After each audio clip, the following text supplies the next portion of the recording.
Hello everyone. Welcome back to STS, Science, Technology, Economy, Strategy 등을 고민하는 곳입니다. 한국의 베이비붐 세대를 출생 연도 기준으로 55년에서 63년생이라고 분류를 하는 것 같습니다. 대략 대학 갈 때 예비고사, 본고사 세대인 것 같습니다. 요즘이 바로 이들 베이비붐 세대가 은퇴를 한다는 겁니다. 통계청 자료를 보시면은 생산 연령 인구가 앞으로 주장창 감소한다는 겁니다. 대략 2070년까지 인구 감소 추계 데이터가 통계청에서 며칠 전에 발표가 됐습니다. 그래서 세월이 흐를수록 또 더 빨리 감소한다는 겁니다. 구체적 숫자를 한번 보면은 20년대 즉 현재는 연간 36만 명씩 이 생산 연령 인구가 사라지고 있고 30년대 즉 40년까지는 2040년까지는 지금부터 8년 후가 되지 않습니까? 그때는 연간 55만 명씩 사라진다는 것이고요. 그래서 저 같으면은 2050년까지 연평균 대략 한 50만 명씩 사라진다. 저는 이렇게 퉁쳐버려서 계속 여러 번 말씀드려왔습니다. 14세 이하의 유소년 숫자는 더 빨리 감소를 하는 것 같습니다. 그래서 늘어나는 것은 노인들 뿐이고요. 결국 인구는 세계에서 가장 빠른 속도로 지금 감소하는 것 같다는 겁니다. 그래서 지금은 인구 감소 시대라는 겁니다. 인구 감소 시대. 전쟁이나 질병으로 즉 원하지 않게 인구가 갑자기 급감하는 것이 아닙니다. 아이를 낳지를 않아서 즉 낳을 수 있는데도 불구하고 낳지를 않아서 즉 아이를 낳으라고 이렇게 여러 가지로 권고하고 장려하는데도 불구하고 자기들이 원해서 아이를 낳지 않는다는 겁니다.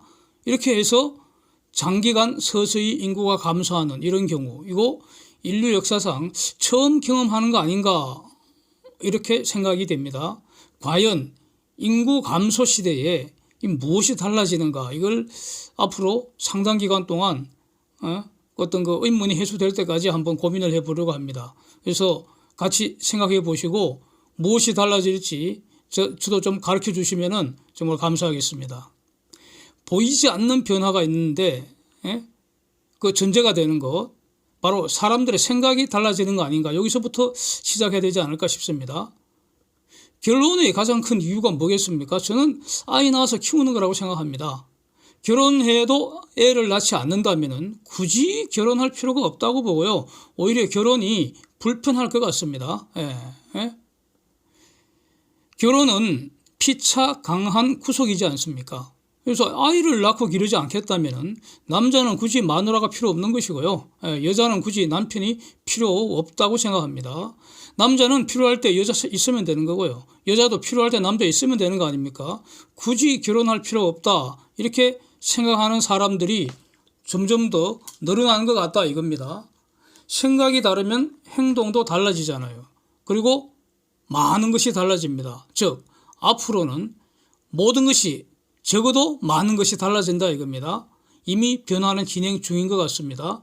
그렇다면은 행동이 달라지면은 돈의 흐름이 변하는 거 아닙니까? 그래서 우리 같은 투자자는 이거를 주목을 해야 한다고 봅니다. 이거는 장기적인 추세가 되지 않겠습니까?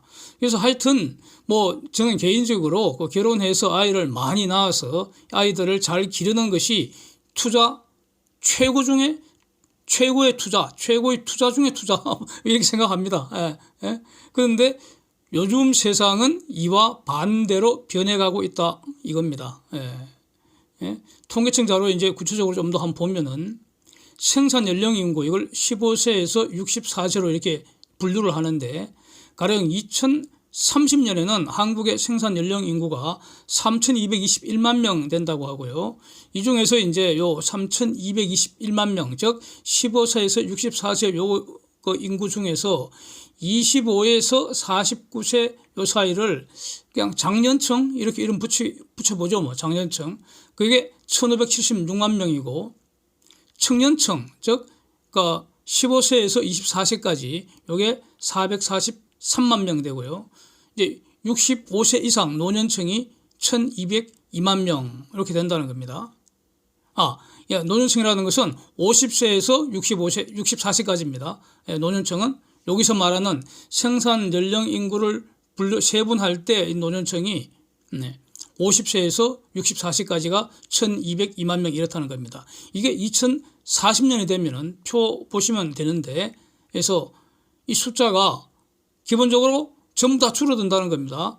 그래서 숫자만 말씀드리면은 총 생산 연령 인구 2676만 명, 장년층이 1357만 명, 청년층이 287만 명으로 뚝 떨어지고, 노년층은 1032만 명으로 전부 다 줄어든다는 겁니다. 여기서 특징은 장년층의 어떤 그 일구어 놓은 그 삶을 이어받을 이제 청년층, 즉 후세대가 지금 없어진다는 건데, 그러면은 가령 생산은 로봇 비중이 더 늘어난다 하더라도 로봇이 만든 그 제품 서비스를 소비할 그 소비 시장이 사라지거나 축소되는 거 아닙니까?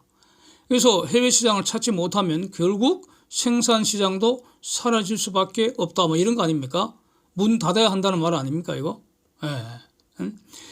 노령 인구, 여기서 말하는 노령 인구는 65세 이상입니다. 65세 이상. 이게 지금 급격히 늘어나는 거죠. 이건 뭐 다 알고 있는 내용인데 어느 정도로 늘어나느냐. 22년 현재 노령 인구 65세 이상이 892만 명이라는데 2030년에는 1287만 명이 되고 2040년에는 1698만 명 이렇게 된다는 겁니다. 그래서 대략 한 그 2배가량 늘어난다는 겁니다. 노령 인구가, 65세 이상 인구가. 그게 이제 여기서 같이 봐야 될 게 바로 국민연금 수급 현황입니다. 국민연금 수급 현황. 이거 제가 준비한 자료 한번 보시면은 요지는 이겁니다. 2022년 5월 현재 나이가 55세에서 79세 사이에 있는 인구 중에서 연금 수령자는 절반도 안 되고요. 절반이 안 됩니다. 또 연금을 받는다 하더라도 연금 받는 분들의 대략 절반은 월 50만 원이 안 된다는 겁니다. 다시 말하면 노령 인구는 급격하게 빈곤층으로 추락을 한다는 겁니다. 이것도 많이 알려진 내용인데, 인구 비중이 가장 많은 세대의 평균 소득이 줄기 때문에 사회 전체적으로 소비는 줄어들 것 같습니다. 또 소비 패턴이 변하지 않겠습니까? 이게 바로 여기서 나오는 게 실버 산업, 실버 마켓 이런 거 아닙니까? 유아용품은 별로 그 매장에서 유아용품 자리는 축소돼야 될 것이고, 노인용품 매장이 확 늘어나지 않겠습니까? 그 다음에 노인 상대 범죄도 많이 급증할 것 같습니다. 사기도 많을 테고요. 폭행도 많을 것 같고. 그래서 장려산업이 성장산업 되는 거 아니냐. 그래서 장려산업 주식을 IPO 한다면은 저거 돈 될 수도 있지 않을까 싶습니다. 유소년들 어떤가? 14살 이하입니다. 유소년. 현재 585만 명이라는데 2030년에는 421만 명으로 줄어들고요. 그러면 이게 한 세대당, 그러니까 1년 나이 그러니까 12살, 13살 이렇게 30만 명 이하입니다. 그래서 그 표 중에서 특히 초등학생 수를 한번 주목을 해보면은 현재 초등학생 수 1학년부터 6학년까지 267만 명, 그러니까 평균 학년당 대략 한 44만 명인데 2030년에는 전체 초등학생 수가 154만 명으로 줄어들어서 학년당 25만 명이 되고요. 그 이후에도 계속 줄어든다는 겁니다. 이는 교육 수요가 줄어들지 않겠습니까? 초등학교, 중학교, 고등학교, 대학교 교육 수요가 줄어드니까 학교 수, 그러니까 초등, 중등, 고교, 대학 전부 다 합니다. 모두. 대학도 학교니까 학교 수, 교원 수 그대로 둘 수가 없지 않겠습니까? 전부 줄여야 합니다. 그래서 이제 학급당 인원수를 더 적게 해서 그래서 가급적 그 교원 수 좀 유지해 주자. 왜냐하면 교원을 줄여버리면 그 바로 실직돼 버리니까요. 실업 문제가 발생하니까. 근데 이런 주장이 나올 수 있는데, 그런데 학급당 인원수도 너무 줄여버리면은 그건 또 한편 규모의 경제에 어긋납니다. 이거는 그 경제 법칙은 피할 수가 없습니다. 그래서 이건 기준 정해야겠지만 적어도 한 학급당 한 20명은 넘어야 되지 않겠습니까? 이건 뭐 학원에 그룹 스터디 하는 것도 아니고 말이죠. 네? 그렇습니다. 또 뒤편에서 다시 한번 보겠지만 지금은 주로 2030년, 2040년 요 정도 단위로 이제 한국 인구를 통계청에서 추계한 것이고요. 뒷부분에는 세계 인구하고 비교하면서 2070년까지 장기로 인구 추계한 게 나오는데 기본적으로 2070년까지 지금 주구장창 인구가 줄어든다는 겁니다. 이렇게 되면은 의원 수, 공무원 수 전부 지금보다 대폭 그야말로 혁명 수준으로 줄여야 하지 않겠습니까, 이거? 그래서 지금 윤석열 정부가 연금 개혁을 들고 나오는데 이건 너무나 정당한 과업인데 이와 동시에 추진할 게 바로 의원 수, 공무원 수 대폭 줄이는 과업도 동시에 진행돼야 하지 않을까 이런 의견입니다. 이와 관련해서 헌법 41조 2항을 보면은 의원 수는 법률로 정하되 200인 이상으로 해라 이렇게 되어 있습니다. 그래서 헌법 개정 없이도 지금의 300명을 200명으로 줄일 수 있다 이겁니다. 예? 그래서 지금 좀 내가 내는 세금으로 지금 과밀 의원이죠. 과밀 의원입니다. 의원 수 너무 많아요. 너무 많습니다. 국회의원도 많은데 그냥 뭐 지방의원 말할 것도 없고요. 맨날 뭐 놀러 다니는 것들. 그 다음에 과밀 공무원들 이거 먹여 살리는 거 너무 짜증나잖아. 우리가 낸 세금으로. 그래서 지금 사진과 같이 의원 수를 지금 300명을 장기적으로는 85명 정도로 줄여라. 그래서 215명을 해고시켜버려라. 이게 맞고요. 공무원 수 지금 115만 명이라는데 33만 명으로 줄여라. 그래서 공무원 80만 명 해고시켜라. 이게 맞다고 봅니다. 사진의 내용은 초임 공무원들이 월급 작다고 배고프다고 돈 더 달라고 지금 상복 시위하는 그 내용인데 적은지 많은지 이제 따져봐야겠지만 저 사람들 먹여 살리는 국민들은 짜증부터 난다는 거죠. 가령 지금 좀 작다 하더라도 세월 흐르면 결국 다 오르지 않습니까? 그래서 먼저 공무원 숫자를 지금 115만 명을 33만 명으로 줄인 다음에 월급 올리는 거 검토하는 거는 그 다음에 하자 이겁니다. 줄어든 공무원들은 가령 요즘 사람이 부족하다는데 조선소 같은데 가서 열심히 일해서 돈 많이 벌어서 세금 많이 내라는 겁니다. 그래야지 남아있는 동료 공무원들 월급을 올려줄 수 있지 않겠습니까? 그런데 이제 문제는 의원 수 줄이는 거 지금 300명을 200명으로 하려는 것은 법만 바꾸면 되는데 더불어 사기 조작 마기 도적대들이 의원 수 줄이는 법률안에 당연히 공짜로 동의는 안 해줄 것 같습니다. 네. 지금 저 마기 도적대는 모든 것을 악마의 딜을 하려고 한다는 겁니다. 너가 원하는 거 줄 테니 우리 원하는 거 달라. 지금 이루고 있는 꼴입니다. 그래서 모든 것을 지금 물어뜯고 싸움질하고 있는 것으로 보인다는 겁니다. 제가 볼 때는. 그래서 이제 저걸 지피아 범죄단체라고 딱 적당한 말인 것 같은데 지피아 저것들이 원하는 게 뭐냐 이겁니다. 그건 딱 하나입니다. 우리 죄 덮어달라 이겁니다. 우리 죄 모른 척하고 좀 덮어달라 이렇게 요구하는 것으로 해석이 됩니다. 그래서 윤석열 정부는 이런 악마의 딜에 절대로 응하면 안 되는 것이고요. 그래서 그러면 현실적인 방법이 뭐겠는가? 저것들 결국 본질은 지피아 범죄단체 조직원들이니까 그냥 한 마리씩 분리수거 소각해버리며 그러면은 세금도 줄고 도적질도 예방이 되고요. 그동안 도적질한 거 징벌적 손해배상으로 모조리 국고 환수해버리고 그래서 가급적 파면시켜버리면 더 좋겠다는 겁니다.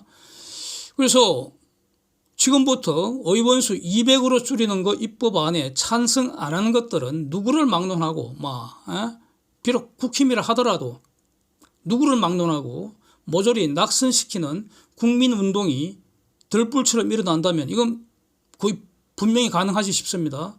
그런데 과연 국민들이 이 정도로 똑똑할지 그게 좀 의문이라는 거죠. 그렇습니다. 하여튼 어쨌든 간에 다음 총선에서 윤석열 정부를 뒷받침할 수 있는 3분의 2 다수당이 나와야 할 것 같습니다. 그래야지 입법적 개혁이 가능할 것 같습니다. 입법적 개혁. 예, 법 바꾸면은 일단 국회의원 200명으로 줄이는 건 아무 문제 없습니다. 이제 85명까지 줄이려면은 입헌적 개혁을 해야 합니다. 즉 헌법을 바꿔야 한다는 겁니다. 그 헌법 바꿀 때 미국 기준대로 인구 60만 명당 의원 1명 정도 비율로 하되 법률로 정해라. 이렇게 헌법 조항을 바꿔버리면은 그러면은 다다음 총선부터는 의원 정수는 85명에서 인구가 감소하는 것에 비례해서 자동으로 줄어든다는 겁니다. 네, 이렇게 하면 좋을 것 같습니다. 그래서 이제 이와 관련해서 저는 다음 헌법 개정할 때 헌법 128조 2항 그 내용이 대통령 중임 변경 헌법 개정은 제한 당시 대통령의 효력 없다. 요 규정을 지금 세월이 너무 흘렀습니다. 그동안. 이거 지금 87년도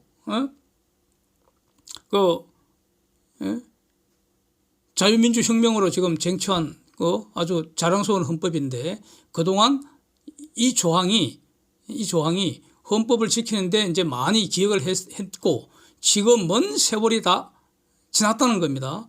중임변경 헌법 개정 필요성 누구나 공감하는데 아무도 나서지를 않습니다. 왜 그렇겠습니까? 예?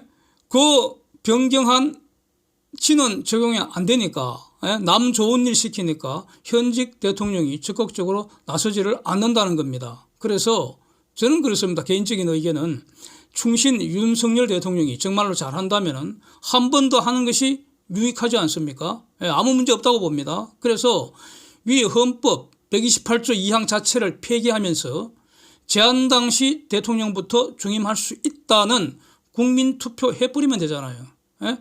이 방안에 대해서는 이 방법에 유효하다, 무효하다, 잡설이 분분합니다. 그런데 학문의 자유는 모든 국민의 기본권이지 법학 선생들 전유물 절대 아닙니다. 절대 아닙니다. 뭐 법학 선생이 별거 있습니까? 우리하고 똑같은 거지 뭐. 그래서 떠들러 마음껏 떠들으라 그러고요. 국민투표로 결정해버리면 어쩔 겁니까? 그렇습니다. 저는 가능하다고 봅니다. 그래서 이를 위해서는 다음 총선에서 개헌이 가능한 3분의 2 다수석을 확보할 필요 있다. 뭐 이렇게 정리가 됩니다. 이제 인구 관련해서 더 장기적인 전망을 한번 보면은 22년 현재 한국 인구 5,200만이라는데 이게 2070년에는 3,800만으로 감소한다는 겁니다. 고령 인구 비중이 현재 17%인데 여기서 고령 인구는 65세 이상입니다. 2040년에는 34%로 늘어나고 2070년에는 46%가 된다. 즉 노인이 인구의 절반에 육박한다는 겁니다. 와, 그런데 한국 노인은 잘 죽지도 않는다는 겁니다. 평균 수명이 83.5세로 세계 평균의 72세보다도 11년 이상 더 산다는 겁니다. 그래서 아마 저 11년이 전부 다 병원 신세 지는 거 아닌가 싶습니다. 그래서 이런 내용을 볼 때마다 더 열심히 운동을 해서 100세에 강북오산 등산을 지금 하는 게 저는 꿈인데 하여튼 열심히 살아야겠습니다. 합계 출산율이라는 것이 여성이 평생 동안 낳는 애 숫자입니다. 애 숫자. 이게 2.1명 이하이면 인구 감소가 시작된다는 겁니다. 한국은 어떤가? 작년 기준 0.81명이고요.